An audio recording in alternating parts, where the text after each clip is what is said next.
Welcome to our Devos, and we have been talking this week about a faith that works. You should be a believer who takes their faith to work with them. It's like you have your take your child to work day. You got to take your Christianity to work day. You got to take your faith to work today. You got to be a person who's not just a singing church person on Sunday, but a miserable mope on Monday. You want to be equal in all places. And being a person of faith at work, there's never been a better time to be a person that rises above by honoring God with the way that they work. So I want to tell you that a shortcut. Now, some of you, let's just get it out there. Some of you, you would sit there and honestly, you'd say, pardon my French, my work sucks. I hate it. I hate my boss. I don't like my coworkers. It's a bad environment. The culture's bad. I can't find another job. Blah, blah, blah, blah, blah, blah. I've heard it a million times, all right? So I'm going to give you a shortcut, a way that you're able to really overcome that mentality and start to get the kind of the stuff that Pastor Mike and I talk about when it comes to the way you work. Here it is.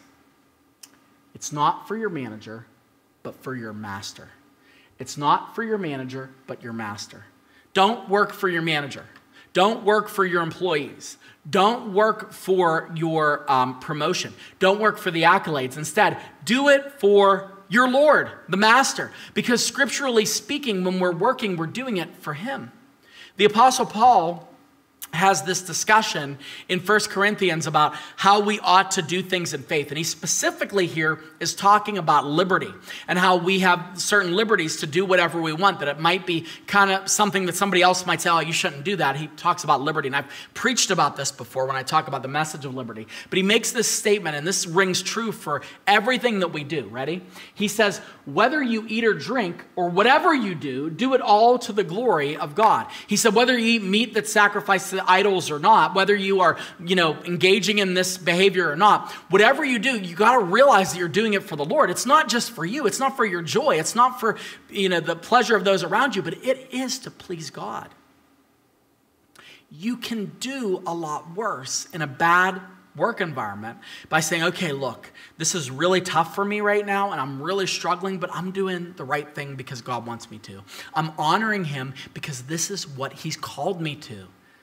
It helps you to turn the corner and get some of that enthusiasm back, get even some of that joy back of doing the right thing. You're not there for vain purposes. You're there because God put you there, even if it's just for a season, even if it's just for a short season. I remember I worked before I started working for the church, and the Lord just put this back on my mind, I had a really bad situation with some jobs. I was working for an apartment complex. That job was eliminated, and I didn't have a job overnight. I didn't have a job, and then I was working for McDonald's, and I didn't like some of the things that were going on there, and I worked for McDonald's for years, and I was, in a managerial role, and I didn't like that, and I took a different job working at an apartment complex, like I said. Well, the apartment complex job was eliminated, and the McDonald's job wasn't as fruitful, so what did I have to do? I didn't know what to do. But I started applying for jobs. I became a security guard at CCAC in Northside. And I know what you're thinking as you hear this. You're looking at me and you're saying, wow, if somebody like Pastor Sam came up to me and had a security guard outfit on, I'd be pretty intimidated. I know. Take it easy. I'm not going to hurt you, I promise. I put my brute force away, all right? I'm bringing nothing but kindness right now, right? But I was about as intimidating to people at, between midnight and 3 a.m. on CCAC's campus as a bag of feathers. I mean, that's what I did. And it was good money, and it was an overnight shift, and I did it for a while. And then I started working for Arby's, which is now closed. I worked for Arby's on Banksville Road. The whole time, every day, I was applying for different jobs, and I really wanted to work for a bank. Well, God enabled me to get a temporary job at a bank downtown. That was my dream. I wanted to work in the corporate environment so bad. That's all I ever wanted to do. I wanted to go into business. I wanted to work with business leaders. That was my dream. It was my dream. And so I started working in this corporate job, and it was kind of just data entry stuff. Oh, but I just thought it was the greatest thing. And when I took that job, I was a Christian. So I came in and I told myself, I'm like, okay, I'm just literally entering stuff in a database. But this is for the Lord. This is what God has called me to do. He gave me the vision of what I wanted to be, and then I became exactly what I prayed for. And now I get to do this, not for them, but for him. And just the idea that I was doing it for him and being able to do a good job, well, that was all that mattered. Then inevitably, after a little bit of time I worked for another bank, God called me into ministry. But my point is this. The way I work here is the way I worked there.